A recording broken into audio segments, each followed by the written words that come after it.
Welcome to San Diego's Best and Brightest. I'm Beck Bamberger. You've seen the brand everywhere, on sports drinks, on even celebrities' coolers, in magazines, pretty much everywhere.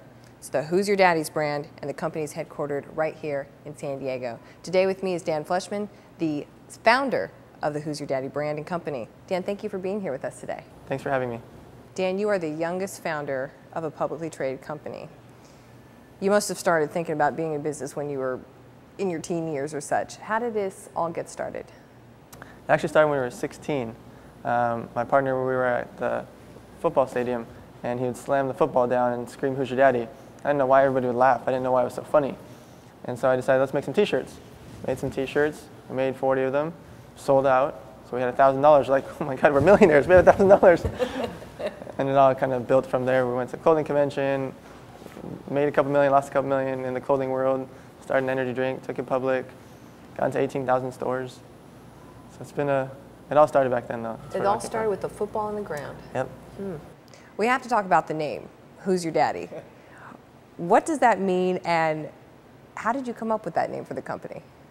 You know, the thing about Who's Your Daddy is for everybody, they take it differently. Whether it's for comedy or sex or sports, it's always a different way you could say it. Some people will say an Adam Sandler movie or an Angelina Jolie movie at the same time, and then you could also say it in slamming a basketball, or, you know, it's a vibe. It's not a question, it's a statement.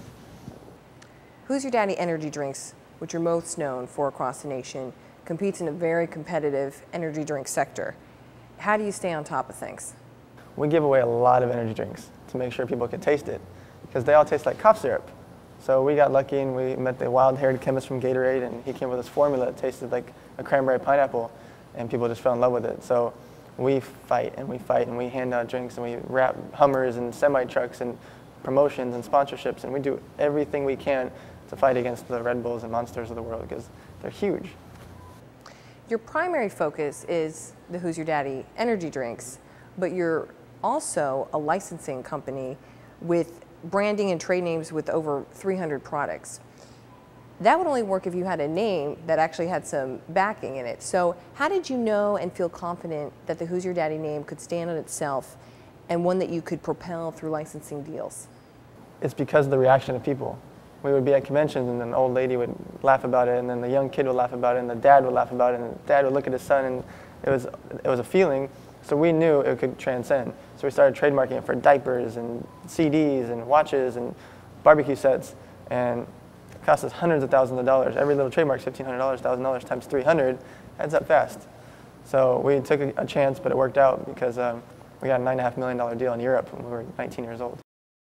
Tell me a little bit about how you organized and grew your company to be ready to be on the stock exchange. Wow, we went through a lot of paperwork. It really took almost a year of not doing anything but paperwork to get ready to be public. In order to be public,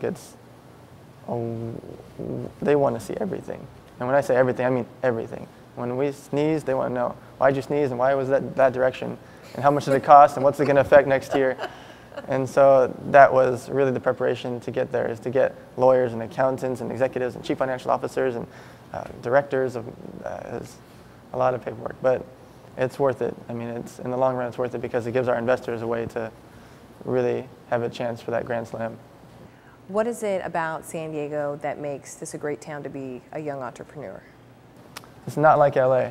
LA, you got to fight with a zillion people that are doing huge things. In New York, there's a zillion people doing huge things. In San Diego, I can count on 3 hands who the movers and shakers, you know, the Mike Viscusos and the Michael Kellys, the guys owning all the nightclubs and the businesses. You can tell who's who. So you can really stand out because you become a household name by just putting in that effort. You know, San Diego is a sleepy beach town, so when you actually wake up at 8 and actually go out and do something, you'll stand out above the rest. Dan, thanks for being here with us today.